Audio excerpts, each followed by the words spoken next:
আসসালামু আলাইকুম। কওমি মাদ্রাসা management software video টিউটোরিয়ালের ধারাবাহিক পর্বে আপনাকে স্বাগতম।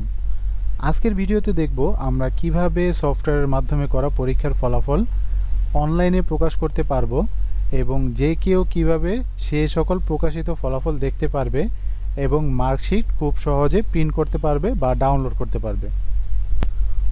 পরীক্ষার রেজাল্ট অনলাইনে প্রকাশের জন্য আমাদের প্রথমেই আমাদের ফলাফল রিপোর্টটি সম্পূর্ণ করে নিতে হবে। এখানে রেজাল্ট সম্পূর্ণ করার পর আমাদের তার গড় ঠিক আছে কিনা, বিভাগ ঠিক আছে কিনা, তার মেধাস্থান ঠিক আছে কিনা, এই বিষয়গুলো আমাদের শিওর হয়ে নিতে হবে। এই বিষয়গুলো শিওর হয়ে নেওয়ার পর দ্বিতীয় কাজ হচ্ছে আমাদের ফলাফল থেকে অনলাইন ফলাফল প্রকাশ।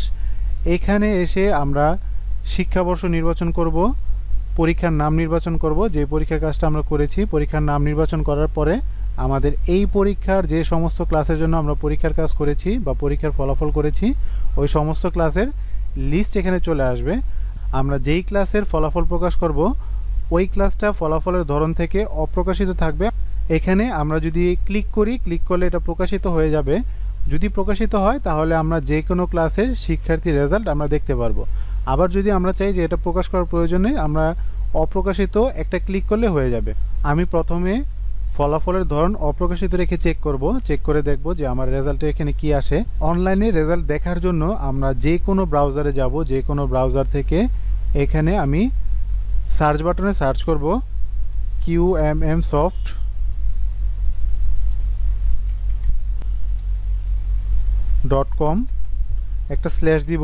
স্ল্যাশ দিয়ে আপনার মাদ্রাসার কোডটি আপনি এখানে প্রদান করবেন, যেটা আমাদের থেকে আপনাকে দেওয়া হয়েছে। আপনার যত মাদ্রাসার কোড ওই মাদ্রাসার কোডটা আপনি দিবেন। দেওয়ার পর আপনি ইন্টার যদি প্রেস করেন তাহলে আপনার রেজাল্টের ওয়েবসাইটটি চলে আসবে। এখান থেকে ব্যক্তিগত ফলাফলের মাধ্যমে আমি চাইলে যে কোনো শিক্ষার্থীর রেজাল্ট আমি ঘরে বসে দেখতে পারি বা সারা বিশ্ব থেকে আমি তার রেজাল্টটা দেখতে পারি। তার জন্য আমার প্রথমে শিক্ষাবর্ষ নির্বাচন করতে হবে। শিক্ষাবর্ষ নির্বাচন করার পর পরীক্ষার নামটা নির্বাচন করতে হবে। এরপরে আমি যেই ক্লাসের পরীক্ষার রেজাল্টটা দেখব ওই ক্লাসটা নির্বাচন করতে হবে।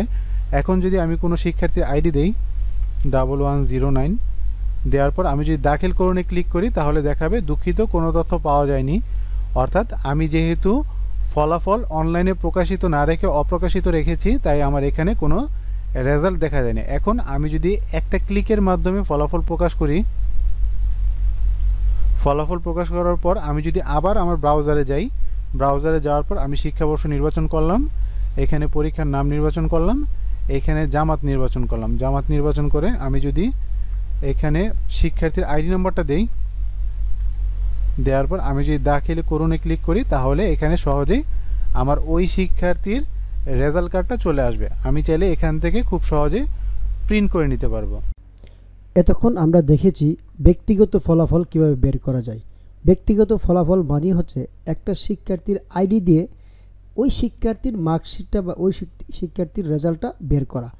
কিন্তু আমরা যদি চাই যে আমাদের ফলাফলটা ক্লাস ভিত্তিক প্রকাশ করব, অর্থাৎ একটা ক্লাসের শিক্ষার্থীর সকল রিপোর্ট একসাথে যেন সবাই দেখতে পারে, তাহলে আমাদের একটা সেটিং চেঞ্জ করতে হবে। ডিফল্টভাবে আমরা যে সেটিংটা থাকে সেটা হচ্ছে এখানে, অর্থাৎ এই জায়গার মধ্যে ওই অপশনটা ডিফল্টভাবে দেওয়া হয় না, হাইড করে রাখা হয়। যদি কোনো মাদ্রাসা কর্তৃপক্ষ চায় যে এখানে আমরা ক্লাস ভিত্তিক একত্রে ফলাফলটা প্রকাশ করতে চাই, তাহলে ওনারা কি করতে পারেন, ওই ডিফল্ট সেটিংটা চেঞ্জ করে হাইডটাকে আনহাইড করে দিতে পারেন।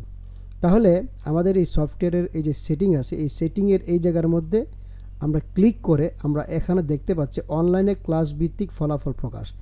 এখানে যদি আমরা হা করে দিই, মানে ফলাফল প্রকাশটা হবে কি না ক্লাস ভিত্তিক, তাহলে কিন্তু আমরা দেখতে পাবো যে এখানে চলে আসছে। আমরা পেজটাকে আবার লোড করি, দেখা যাচ্ছে এখানে আমাদের ক্লাস মারহালা ভিত্তিক ক্লাসটা চলে আসছে। এই সিস্টেমটা করার কারণ হচ্ছে কিছু কিছু মাদ্রাসা চাই যে তাদের ক্লাস ভিত্তিক ফলাফলটা হোক, প্রকাশ হোক, আবার কিছু কিছু মাদ্রাসায় চাই যে না, ক্লাস ভিত্তিক ফলাফলটা প্রকাশ না হোক। তো যাদের ইচ্ছা তারা এভাবে হাইড করতে পারবেন এবং আনহাইড করতে পারবেন। তাহলে এখন আমরা ক্লাস ভিত্তিক ফলাফলটা দেখি।